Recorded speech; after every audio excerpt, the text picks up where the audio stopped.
चलिए आज हम लोग पाई चार्ट को एनालाइज करना सीखेंगे। इससे पहले मैंने 2 वीडियो और बनाए हुए हैं जो डिस्क्रिप्शन बॉक्स में आपको आसानी से मिल जाएंगे। अगर आपने वो वीडियोस नहीं देखे हैं तो उन वीडियोस को जरूर पहले देख लें ताकि आपको ये हेल्प हो सके कि कैसे एनालिटिकल पैराग्राफ लिखा जाता है। हालांकि अगर आप इसको देखेंगे काफी कुछ समझ में आएगा, लेकिन अगर आप इंट्रोडक्टिव वीडियो और सेकेंड वीडियो अगर आप देख लेंगे तो आपको ये चीज बहुत बेहतर तरीके से समझ में आएगी। तो देखिए सबसे पहले पाई चार्ट क्या होता है इसको समझने का प्रयास करेंगे। देखिए पाई का मतलब होता है कोई चीज राउंड शेप में है। पाई एक तरह का डिश होता है, खाने की डिश होती है जो राउंड शेप में होती है, उसी से ये वर्ड लिया गया है पाई चार्ट और उसी के थ्रू ये डेटा इसमें लिख करके बताया जाता है। आपको एनालाइज करना होता है और आपके एग्जाम में भी आते हैं। तो चलिए जानते हैं कैसे एक्सप्लेन करते हैं पाई चार्ट को। तो देखिए मैंने आपके सामने एक एग्जाम्पल रखा हुआ है, उस एग्जाम्पल्स के थ्रू समझने के प्रयास करेंगे कि कैसे पाई चार्ट को लिखा जाता है। तो देखिए मैंने आपके सामने एक पाई चार्ट बनाया हुआ है, ये किससे रिलेटेड है इसको अब सबसे पहले समझ लेते हैं कि किससे रिलेटेड है। तो देखिए ऊपर मैंने लिखा है the proportion of people from different house hold living in poverty in India 2015। तो देखिए सबसे पहले हमें इस लाइन्स को समझना पड़ेगा, इसके बाद इसको समझना पड़ेगा, इसके बाद इनको समझना पड़ेगा। तो देखिए मैंने कुछ हार्ड मीनिंग जो इसमें आई हुई है वो आपको बताने का प्रयास किया हुआ है ताकि आपको ज्यादा डिफिकल्टीज ना हो इसके कंटेंट को समझने में। तो देखिए क्या लिखा है प्रोपोर्शन। प्रोपोर्शन मीन्स क्या होता है, जैसे हम लोग हिंदी बोलते हैं अनुपात, जिसे बोलते हैं रेशियो, ठीक है। वो क्या है ऑफ पीपल, ऐसे लोगों का अनुपात, रेशियो क्या है फ्रॉम डिफरेंट हाउस होल्ड्स जो अलग अलग फैमिलीज से रिलेटेड है, ठीक है। लिविंग इन पॉवर्टी जो गरीबी में रह रहे हैं, और ये जो डेटा है वो कब का है 2015 का है और इंडिया का डेटा है। आई होप इतनी सी बात आपको समझ में आ गई होगी कि जो भी इसके अंदर लिखा हुआ है वो एक गरीबी का रेशियो है, पॉवर्टी का रेशियो है, ठीक है। तो देखिए इसमें जो चार्ट बना हुआ है पाई चार्ट, इसमें क्या है ये 23%, 8%, 27%, 15%, 13%, 8% और 6%। अगर हम इनको मिला देंगे तो ये 100% हो जाएगा। अगर हम इनको मिला देंगे तो ये 100% हो जाएगा। और कितना कितना परसेंटेज किस ग्रुप में बटा हुआ है इसको पहले हम लोग जानने का प्रयास करेंगे, ठीक है। तो सबसे पहले चलते हैं 27% पे। 27% में कौन लोग हैं, देखिए सोल पेरेंट्स हैं। सोल पेरेंट्स का मतलब क्या हुआ, सिंगल पेरेंट्स, उनके बच्चे नहीं है। देखिए 8% में क्या है, कपल तो हैं विदाउट चिल्ड्रन, मतलब शादी तो हो चुकी है लेकिन उनके बच्चे नहीं है। 23% कौन है, सिंगल विदाउट चिल्ड्रन, ठीक है। सिंगल है, ये तो किसी की वाइफ खत्म हो गई है, ये तो किसी का हस्बैंड खत्म हो गया है, और उनका क्या है विदाउट चिल्ड्रन, बच्चे भी नहीं है, ठीक है। 6% एज्ड कपल। एज्ड कपल का मतलब क्या हुआ, जो बुजुर्ग हो चुके हैं, ठीक है।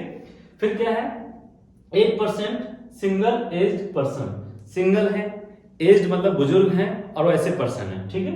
13% ऑल हाउस होल्ड। 13% मतलब जो बचे हुए होते हैं हाउस होल्ड, जो फैमिलीज होती हैं उनकी बात की जा रही है। और 15% कपल विद चिल्ड्रन, कपल तो हैं लेकिन उनके साथ में बच्चे जुड़े हुए हैं, वो 15%। अब ये 15% क्या है, ये रेशियो है गरीबी का।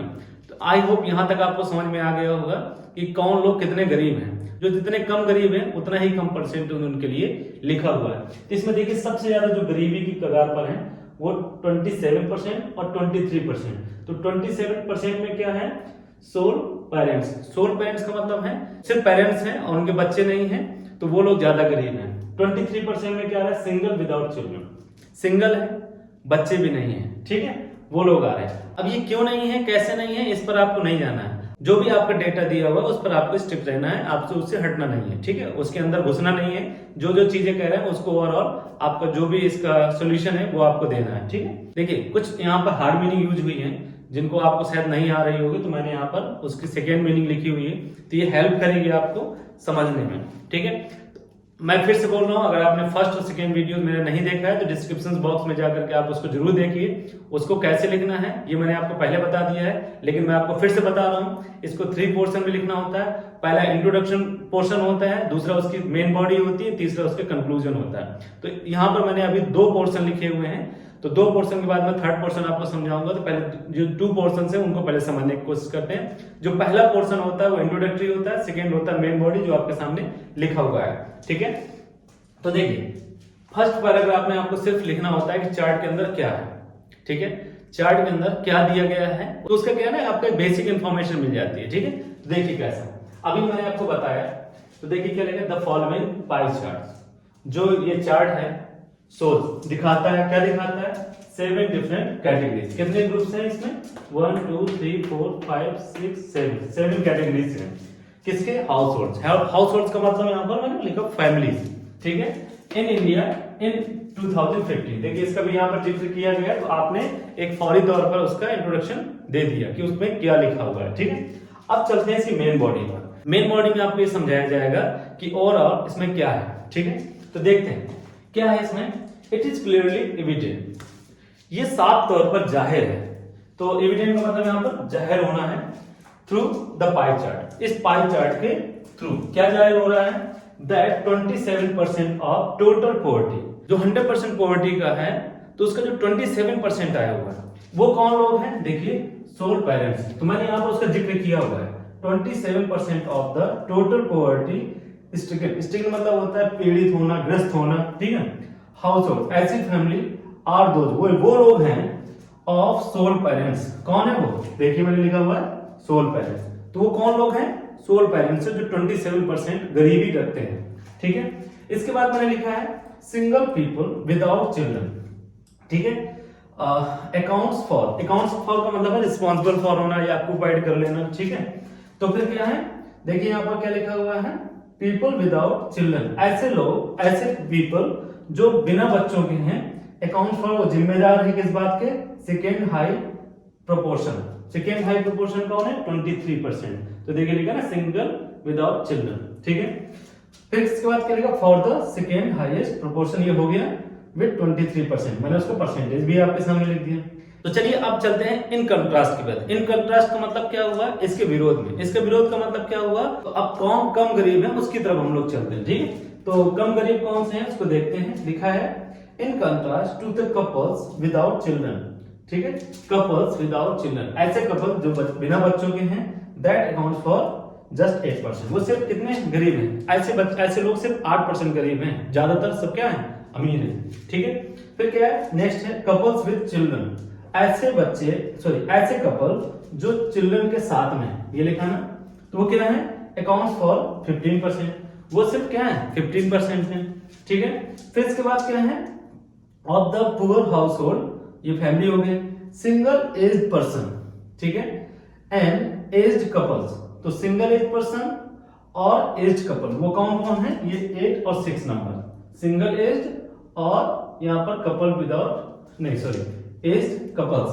तो ये क्या है, इनको अगर मिला दिया जाए तो कितना बनता है 14%। तो इन्होंने कितना कैप्चर कर रखा है, 14% कैप्चर कर रखा है। ठीक है, तो 14% together for poor house hold. तो आपको समझ में आ गया होगा कि कैसे ओवरऑल आपने इसको एनालाइज किया, कैसे आपने लेट का पैराग्राफ लिखा, फर्स्ट और सेकेंड पैराग्राफ। फर्स्ट पैराग्राफ में आपको सिर्फ इंट्रोडक्शन देना है, क्या क्या चीजें दी गई हैं। सेकेंड पैराग्राफ में कौन हाई है, कौन कम है, और कौन ऐसे दो लोग हैं जो मिल करके बहुत बड़ा पोर्शन नहीं बना रहे हैं। आई होप ये बहुत अच्छे समझ में आया होगा।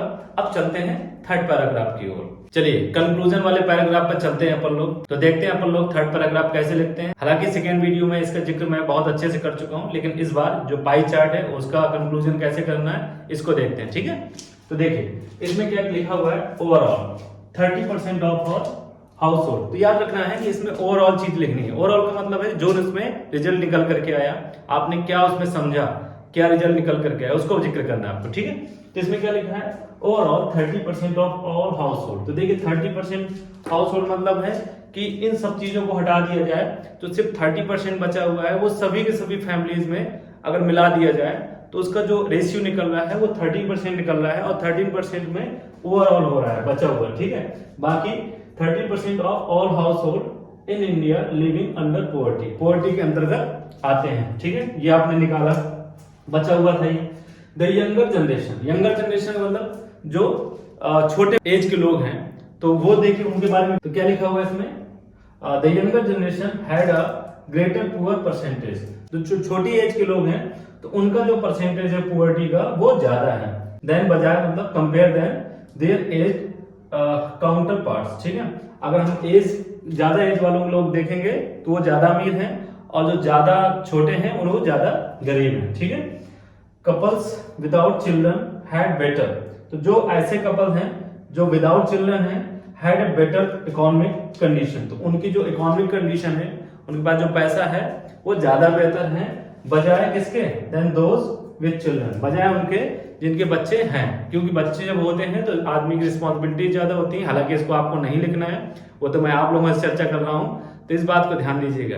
तो जो भी इसका निचोड़ था, कौन बेटर है, कौन पोर्शन कमजोर है, तो ये इन बातों का जिक्र आपने फाइनल इसमें दिया हुआ है, ठीक है। तो इसके थ्रू आपने ये 3 पैराग्राफ लिखे हुए हैं। आई होप ये बहुत अच्छे समझ में आया होगा। अगर अभी भी आपको समझ में ना आया हो तो आप मुझे कमेंट बॉक्स में क्वेश्चन कर सकते हैं, अभी भी हमारे पास में समय है और हम लोग उसकी चर्चा अगले वीडियो में कर लेंगे। तब तक के लिए स्टे ट्यून और सभी लोग प्रसन्न रहिए और ऑल द बेस्ट आपके एग्जाम्स के लिए। अच्छी तैयारी करिएगा और मैं भी लगा हूँ, आप भी लगे रहिएगा और जरूर आप लोग शेयर जरूर कर दीजिएगा वीडियोस, ताकि ज्यादा से ज्यादा लोग इस वीडियो को देख सकें। और please subscribe my channel easiest English with विश्वास।